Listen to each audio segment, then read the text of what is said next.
BJP के एक सांसद का बयान था सर कि आप काट देंगे, उस बयान को आप कैसे देखते हैं राजनीतिक तौर पर? जो बयान दिया गया किस संदर्भ में दिया गया वो तो मुझे पता नहीं, मगर शब्दावली आदमी को खुद बड़ी सोच समझकर चयन करनी पड़ती है। बहुत से प्रदेश में ऐसे नेता आए हैं जिनने ऐसे टिप्पणियां कर कर कर अपनी राजनीतिक करियर को खत्म कर लिया है। और पिछले पास्ट में 5 साल में भी बहुत से ऐसे नेता आए और चले गए। आज उनका कोई भी पब्लिक लेवल पर सपोर्ट नहीं है। और ये कोई हरियाणा प्रदेश की बात नहीं है, देश भर के अंदर राजनीतिक व्यक्ति को या आम व्यक्ति को भी अपने जीवन में शब्दावली सोचकर उपयोग करनी है। पहले तो आप सबको दीपावली की बहुत बहुत शुभकामनाएं। और ये त्योहार आप सबके घर में खुशियाँ और समृद्धि लाने का काम करें। इस दीपावली पे 2 ऐतिहासिक कदम लिए गए, जहाँ एक और पर 75% एम्प्लॉयमेंट ऑफ लोकल कैंडिडेट्स प्रदेश में भाई दूज के दिन लागू हुआ, वहीं दूसरी ओर पर हरियाणा प्रदेश में पेट्रोल और डीजल की कीमतों में 12 रुपए की कटौती करी। आज जहाँ एक और पर युवा को रोजगार देना हमारी सरकार का प्रथम लक्ष्य है, वहीं इस महंगाई के अंदर 12 रुपए की पेट्रोल और डीजल पर कटौती एक बहुत बड़ी निजात दिवाली के पावन पर्व पर आई है। 75% एम्प्लॉयमेंट ऑफ लोकल कैंडिडेट्स प्रदेश के मेरे युवा बहन भाइयों के लिए एक लैंडमार्क आने वाले समय में साबित हो। एक्ट इन फोर्स है। तमाम अब जितनी प्राइवेट कंपनीज हैं, पार्टनरशिप कंपनीज हैं, जितनी हमारे यहाँ ट्रस्ट एंड सोसाइटीज हैं, इस एक्ट के माध्यम से तमाम लोगों को अब हरियाणा उद्यम मेमोरेंडम जो हमारा हम पोर्टल है उसके ऊपर 15 जनवरी तक अपनी तमाम एम्प्लॉयमेंट की डिटेल्स को अपडेट करना पड़ेगा। जब हमने हम पोर्टल बनाया था उस दिन से लेकर आज तक 16,000 के आसपास कंपनीज ने अपना डिटेल हम पोर्टल पर अपलोड करी है। इंडस्ट्री का भी हमारा सर्वे 4 बड़े शहरों के अंदर चल रहा है, इसको भी हम धीरे धीरे पूरे प्रदेश में लागू करने का काम करेंगे। और साथ में अब एक ट्रस्ट के साथ, इंडस्ट्री के साथ कोलैबोरेट कर HUM पे रजिस्ट्रेशन साथ की साथ करंट एम्प्लॉयमेंट की और इन फ्यूचर जो नए अवसर आएंगे उसकी भी हम अपलोड करवाने का काम करेंगे। कई साथियों के कंफ्यूजन थी, मैं आपको क्लियर कर दूं कि लगातार इंडस्ट्री के साथ स्टेट लेवल पर भी नेशनल लेवल पर भी हमने चर्चा करी और चर्चा करने के बाद 2 निर्णय लिए गए। पहला कि कोई नया स्टार्टअप है जो हमारे प्रदेश में लगेगा, उसके लिए 2 साल की एग्जेम्पशन इस एक्ट में हम देने का काम करेंगे कि वो अपने आप को एस्टेब्लिश कर पाए। कोई भी IT कंपनी नई लगेगी उसको भी एग्जेम्पशन का लाभ मिलेगा। उसके साथ हमारे जो सीमा 50,000 की थी, निरंतर इंडस्ट्री से भी और गवर्नमेंट के भी जो टेक्निकल जॉब्स हैं, जैसे जूनियर इंजीनियर का जॉब है, वो टेक्निकल जॉब के तौर पर माना जाता है, उसको देखते हुए, उसके पे ग्रेड को देखते हुए ये निर्णय लिया गया कि इस एक्ट की इन्फोर्समेंट के साथ साथ उस 50,000 की सैलरी सीमा को घटाकर 30,000 रुपये किया जाए। कई लोगों के ये डर है कि इसके अंदर ऑफिसर मॉनिटरिंग कौन करेगा। एक्ट में क्लियरली मार्क्ड है कि इस एक्ट के अंदर जो भी इंडस्ट्री आएगी उसकी मॉनिटरिंग क्लास 1 अफसर से ऊपर का और डिस्ट्रिक्ट लेवल पर डिप्टी कमिश्नर इसकी अथॉरिटी होगी। और अगर डिप्टी कमिश्नर के ऑर्डर के विरुद्ध किसी ने भी अपील करनी है तो स्टेट लेवल पर लेबल कमिश्नर इसकी रिव्यूइंग अथॉरिटी हो। एक्ट में क्लैरिफाई किया गया है कि कोई भी ऐसी अपील है, कोई भी किसी इंडस्ट्री को ऐसा लगता है कि ऑर्डर एडवर्स है, तो 15 दिन के अंदर अंदर रिव्यूइंग अथॉरिटी को अपना फैसला इस एक्ट के अंदर देना पड़ेगा। कमिश्नर, रेंज कमिश्नर के पास, लेबर कमिश्नर, स्टेट लेवल। मैं आपको एक चीज और बताना चाहूंगा कि इस एक्ट के अंदर कोई भी व्यक्ति अगर अपने आप को रजिस्टर करता है और रजिस्टर करने के बाद उसको एम्प्लॉयमेंट उस स्किल लेवल की हम नहीं दे सकते, तो बड़ा क्लियरली डिमार्केटेड है कि 1 साल तक की एग्जेम्पशन टेक्निकल और स्किल्ड जॉब के लिए डिपार्टमेंट डिस्ट्रिक्ट लेवल पर डिप्टी कमिश्नर के अप्रूवल के साथ साथ दे सकता है। कोई भी ऐसी एग्जेम्पशन दी जाएगी वो एग्जेम्पशन 1 साल तक के लिए वैलिड होगी। मैं आपको एक चीज और बताना चाहूँ कि कोई भी छोटा रोजगार है वो इस एक्ट के अंदर एग्जेम्प्टेड है। कृषि से जुड़े जितने कार्य हैं वो इस एक्ट के अंदर एग्जेम्प्टेड है। और समय समय पर जब भी कोई इस तरह की ऑब्जेक्शंस आएंगी उसको हम टाइम टू टाइम क्लैरिफाई करते रहें। डेजिग्नेटेड टीम इसकी मॉनिटरिंग की बनाई जाएगी जो डे टू डे मॉनिटरिंग करके किसी भी एम्प्लॉयर के लिए अगर कहीं कोई दुविधा आती है, कोई अड़चन आती है तो समय समय पर उसको क्लैरिफाई करने का काम करे। साथ में जहाँ एम्प्लॉयज की बात है, निरंतर स्किल विभाग, रोजगार विभाग, हायर एजुकेशन और जितने हमारे ITIs, पॉलिटेक्निक्स हैं, इनको अब डे टू डे कोलैबोरेशन के साथ हम अपग्रेड करने का काम करेंगे, जिससे जो प्रदेश में स्किल सेट है उसको भी टाइमली हम और इम्प्रूव कर पाए और एक्सेल करा पाए कि क्वालिटी एम्प्लॉयर को क्वालिटी एम्प्लॉय समय समय पर हम प्रदेश में दे पाए।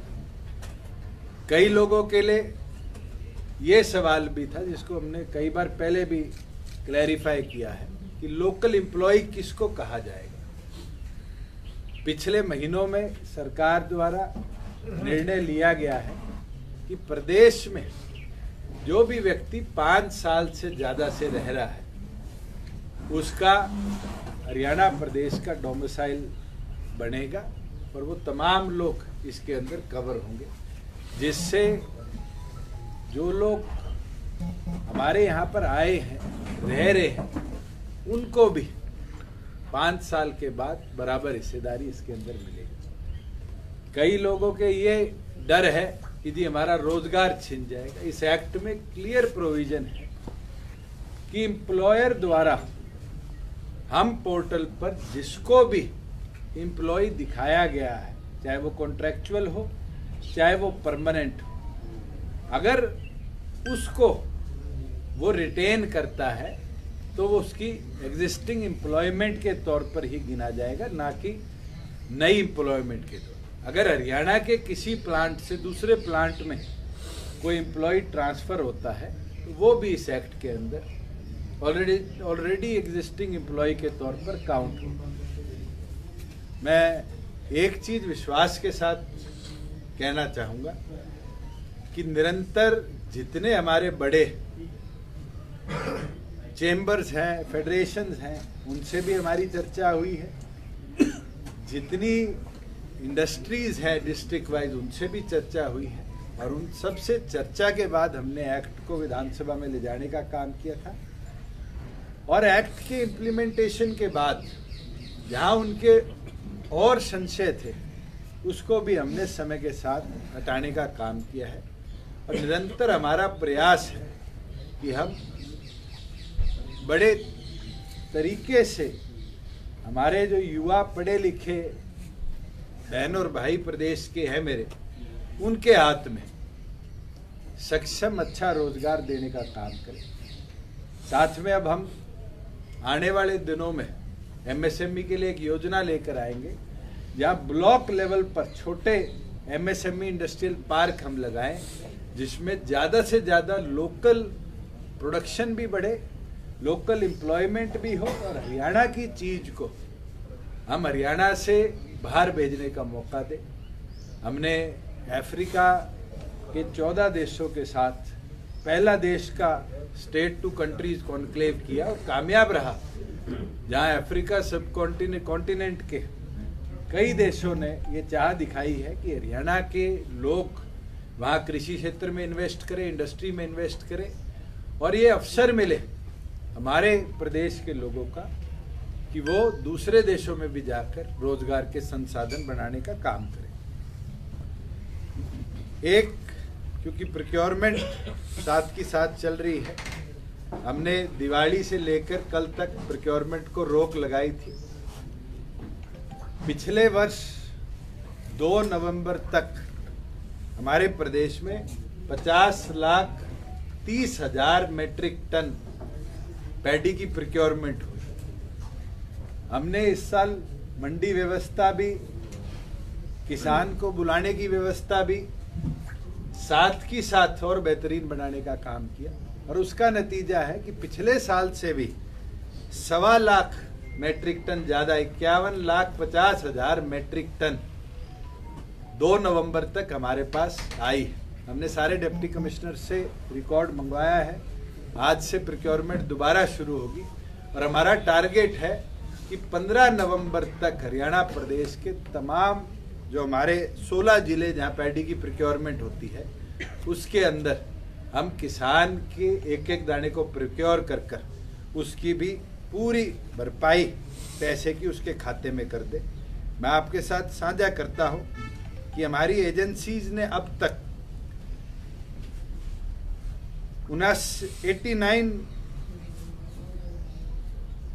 8,900 करोड़ रुपया पैडी का किसानों के खाते में ट्रांसफर करने का काम किया है और साथ में भावांतर भरपाई योजना में जो इस बार किसानों को हमने 600 रुपए प्रति कुंटल बाजरे के देने का काम किया।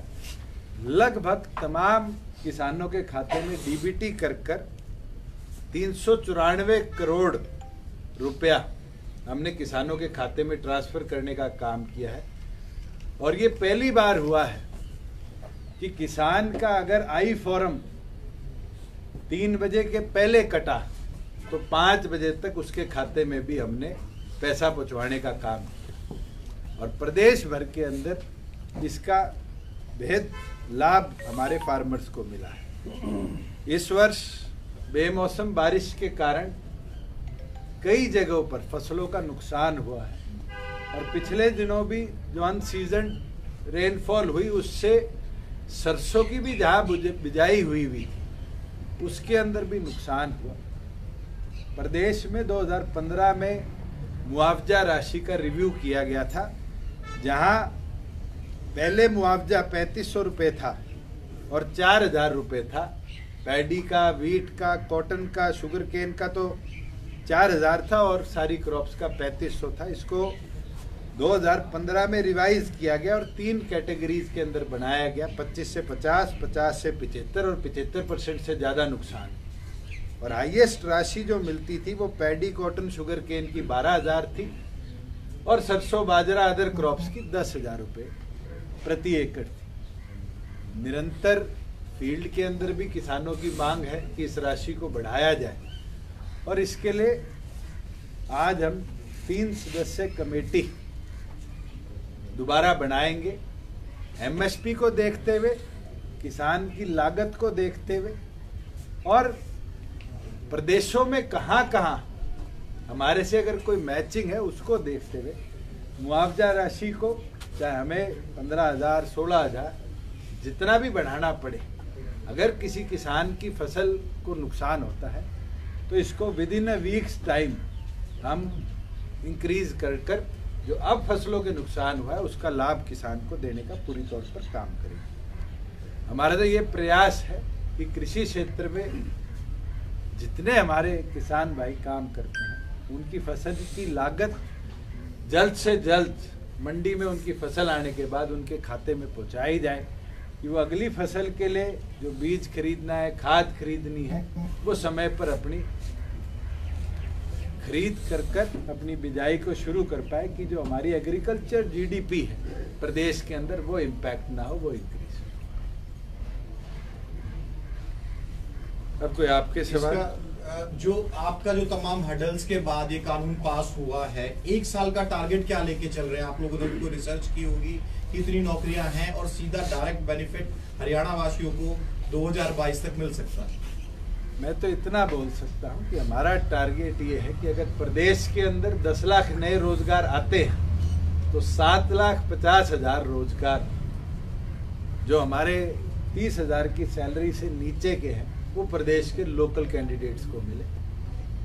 टारगेट यही है कि कोई भी रोजगार नया आएगा उसमें 3/4 जो हिस्सेदारी है वो हरियाणा प्रदेश के पढ़े लिखे शिक्षित युवा लड़के और लड़कियों को मिले। सर, इंडस्ट्री के लिए कब तक डिसाइड कर लेंगे? आपने कहा सर्वे चल रहा है, लेकिन कितना टाइम लगेगा? नहीं, इंडस्ट्री को खुद रजिस्टर करना पड़ेगा। पैरेलली हमारा भी सर्वे चल रहा है कि कितनी ऐसी इंडस्ट्रीज प्रदेश में है। जैसे फरीदाबाद का सर्वे हुआ, उस सर्वे के अंदर कई ऐसी इंडस्ट्रीज सामने आई जो आज तक कभी रजिस्टर्ड ही नहीं थी, मगर हमने रजिस्टर करवाने का काम किया। अभी यमुनानगर का सर्वे चल रहा है, अभी रोहतक का सर्वे चल रहा है और अम्बाड़ा का सर्वे चल रहा है। और हमारा प्रयास है गुड़गांव के साथ मानेसर, आज हमारा बावल रेवाड़ी का क्षेत्र, आज झज्जर, आज पानीपत, सोनीपत, ये इंडस्ट्रियल हब बन चुके हैं।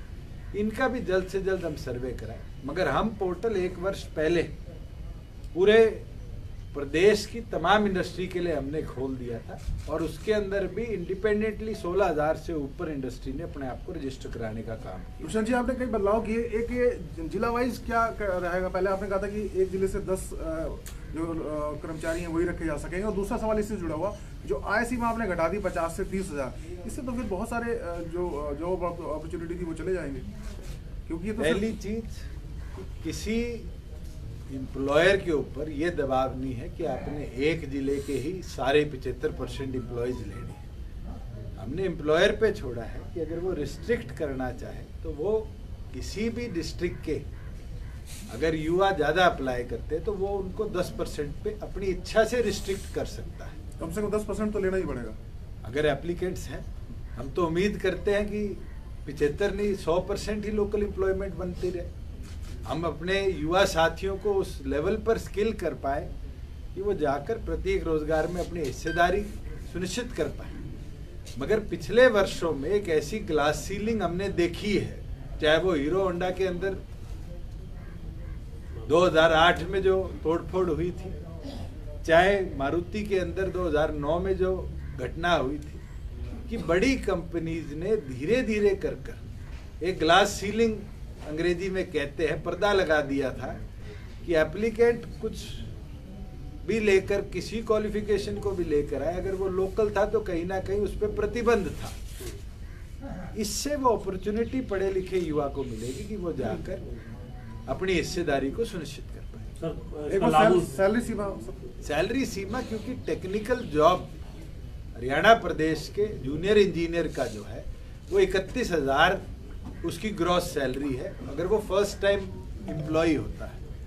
आज की मार्केट डिमांड को देखते हुए हमने उससे भी और बड़ी जितनी हमारे इंडस्ट्री है उनसे भी, एमएसएमई से भी चर्चा करते हुए ये किया कि टेक्निकल जॉब्स, क्योंकि एक स्पेसिफिक स्किल सेट का है, उसको ओवरऑल एग्जेम्पशन देने की बजाय हम अपने बेसिक पे स्ट्रक्चर को 30,000 पर लेकर आए कि एटलीस्ट जो नॉन टेक्निकल जॉब्स जैसे आपके क्लर्क का है, स्टेनोग्राफर का है, कंप्यूटर ऑपरेटर का है, हर इस प्रकार के जॉब में हम अपने कैंडिडेट्स को 3/4 एम्प्लॉयमेंट में अपॉर्चुनिटी दिलवाना। दुष्यंत जी, 3 सदस्यीय कमेटी जो का गठन कर रहे हैं आप, उसमें कौन कौन से सदस्य होंगे? हमारे FCRs होंगे जो डिस्ट्रिक्ट लेवल की रिपोर्ट को रिव्यू करके अपना। सर मिनिमम टू मैक्सिमम क्या हो सकता है? लेबर कमिश्नर को तो 15 दिन में देना ही है रिव्यू, लेकिन एक्ट कानून के अनुसार 45 दिन के अंदर अंदर एम्प्लॉय या एम्प्लॉयर कोई भी अपील डालता है, वो डिस्ट्रिक्ट लेवल पर भी और स्टेट लेवल पर भी उस पर निर्णय हो। 30 डेज डिस्ट्रिक्ट लेवल पर और उसके ऊपर 15 दिन स्टेट लेवल पर, कि अगर कहीं भी एम्प्लॉयमेंट होती है, 4 लोग लगे और 2 ही लोकल लिए गए, 3rd क्वालिफाइड था, अगर वो अपील करता है तो डिस्ट्रिक्ट लेवल से लेकर स्टेट लेवल पर 45 दिन में इसका निपटारा।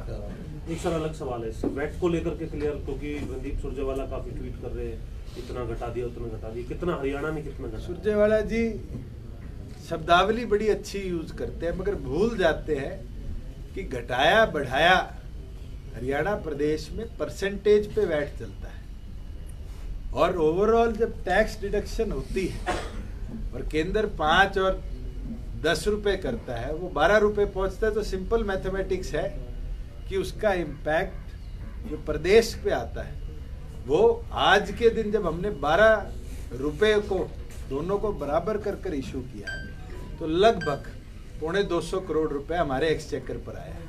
मैं 250 करोड़ को पर लीटर मल्टीप्लाई करूं और उसका इम्पैक्ट निकाल कर देखूं, तो फिर 7 रुपए और 2 रुपए ही आता है।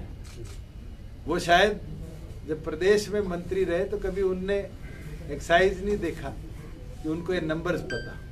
हमारे यहाँ पर सेंटर की तरह कोई फिक्स ड्यूटी स्ट्रक्चर नहीं है कि केंद्र 2 रुपए 4 रुपए, हम परसेंटाइल पे चलते हैं और हमें परसेंटेज कम करनी पड़ी, चाहे वो 1.8% और 1.6% करनी पड़ी। अगर हमने 1.6 और 1.8% कम करी है तो उसका आमजन को लाभ 7 रुपए और 2 रुपए, जो कि कुल मिलाकर 12 रुपए प्रति लीटर केंद्र और प्रदेश सरकार ने मिलकर लाभ दिया। एक ये कोई, क्योंकि माना जा रहा है कि डीजल पे और भी कोई प्रस्तावित है, स्टेट गवर्नमेंट कर सकती है और भी कमी?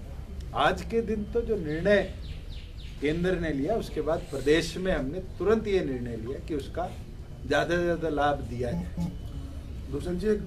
एक निर्णय जरूर कैबिनेट में लिया गया था कि जो एविएशन हब हम हिसार में बना रहे हैं उसको बूस्ट दिया जाए, तो एविएशन फ्यूल पर या एविएशन संबंधित किसी भी यूटिलाइजेशन के फ्यूल पर, जो कि चाहे वो एविएशन स्पोर्ट्स के लिए यूटिलाइज होता हो, चाहे वो MRIs के लिए यूटिलाइज होता हो, चाहे हमारी कमर्शियल एक्टिविटी के लिए यूटिलाइज होता हो, उसकी जरूर हमने वैट का जो स्ट्रक्चर था, क्योंकि हमारे बड़ा मिनिमम यूटिलाइजेशन थी, क्योंकि प्रदेश का स्वयं खुद का कोई एयरपोर्ट अभी तक एग्जिस्ट नहीं करता।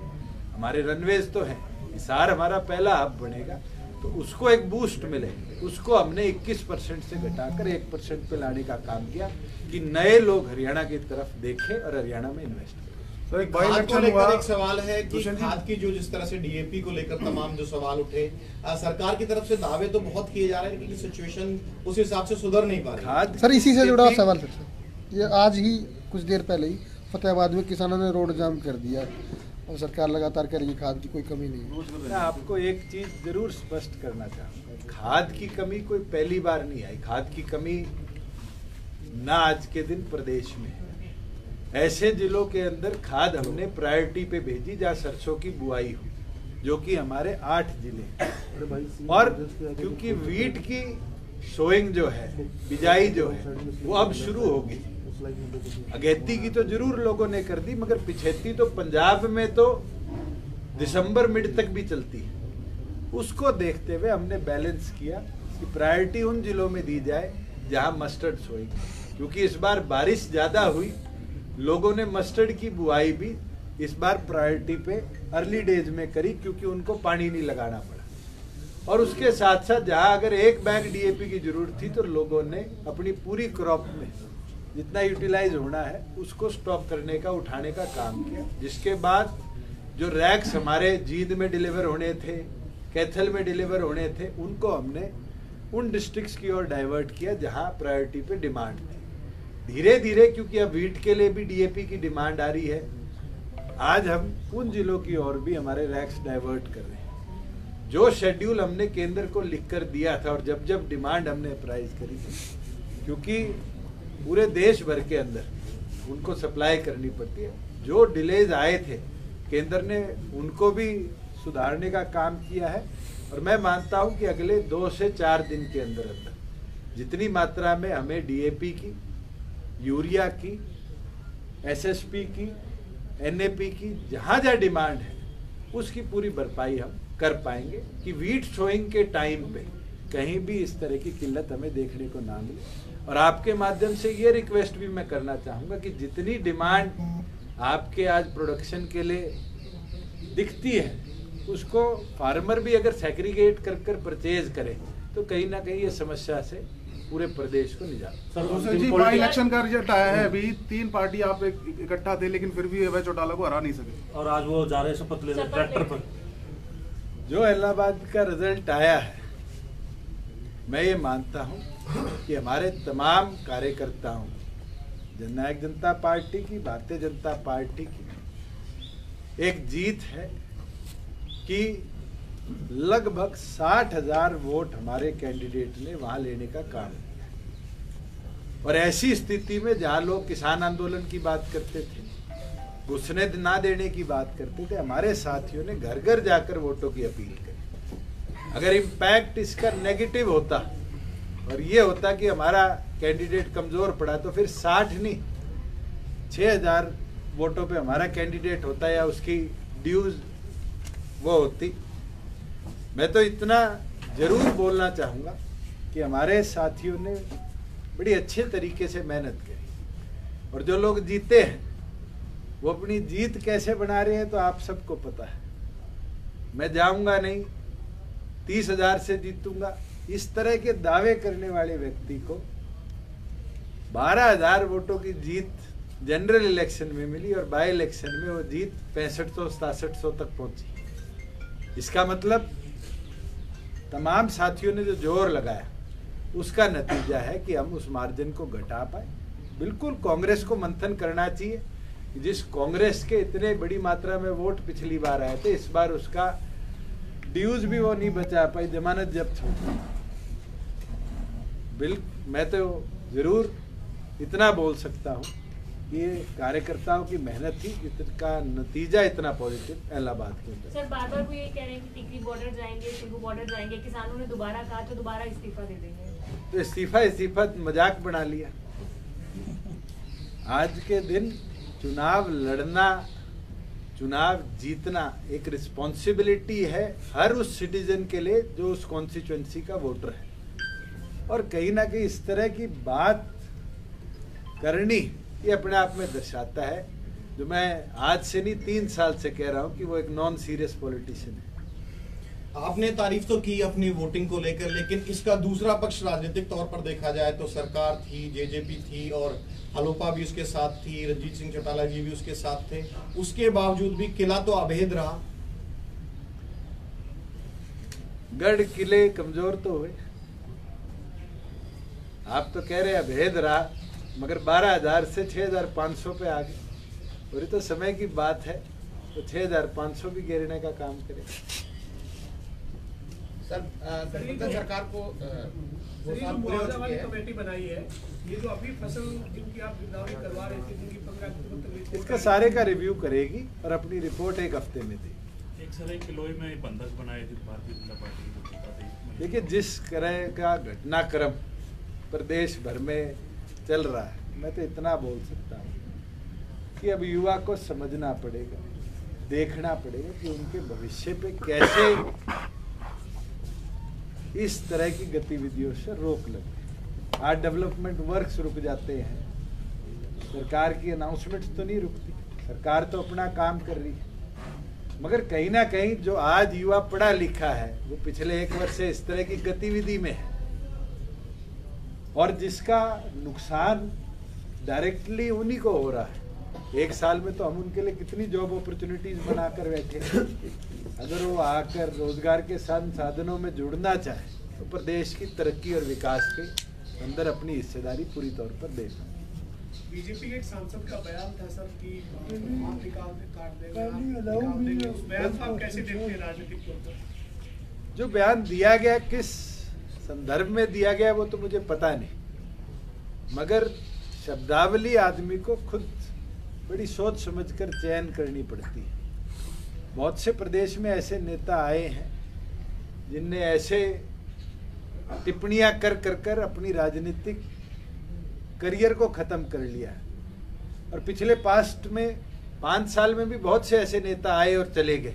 आज उनका कोई भी पब्लिक लेवल पर सपोर्ट नहीं है। और ये कोई हरियाणा प्रदेश की बात नहीं है, देश भर के अंदर राजनीतिक व्यक्ति को या आम व्यक्ति को भी अपने जीवन में शब्दावली सोचकर उपयोग करनी। परवाना जी सरकार को सर 5 और 2 साल पहले परवाना जी की सुन लो। My dear young friend, I have a specific question about the by-election in the Elder. जी मेरा क्वेश्चन ये है कि भले ही इन्होंने बाई-इलेक्शन जीते हैं, उनकी जीत कम होती, लेकिन जनरल इम्प्रेशन ये है कि बीजेपी और जेजेपी गठजोड़ की तरफ से किसी न किसी शक्ल में कुछ लोगों ने इन्हों की मदद की है, जिसके नतीजे के तौर पर वो चुनाव जीत कर है। Kindly tell us what is your party's position, my dear sir? परवाना जी, चुनाव इनेलो जीती हो, दिल तो हमारे साथियों ने जीतने का काम किया है, जिस तरह की मेहनत करी। और जहां आप इस तरह की बात कह रहे हैं कि किसी ने मदद करी, किसने साथ दिया, मैं तो पूरी तौर पे इसको खारिज करता हूँ। हमारे एक एक साथी ने दिन रात एक कर मेहनत करी और आज उसका नतीजा है कि जिस सीट पर पिछली बार 45,000 वोट आए थे, इस बार वो 60,000 टच हो। अगर वोट इंक्रीज होता है ऐसे ऐसे गांव में जहां हमारे कैंडिडेट को जाने से रोका जाता था, उन गांव से भी हम जीत कर आते हैं। मैं तो 4 जगह गया और उन चारों जगह हम जीत कर आए। तो ये तो साबित होता है कि जनता का मन से सपोर्ट हमारे पास था और उसी का नतीजा है कि हमें जो वोट मिले, वोट प्रतिशत मिले, उसमें इतनी भारी मात्रा में इजाफा।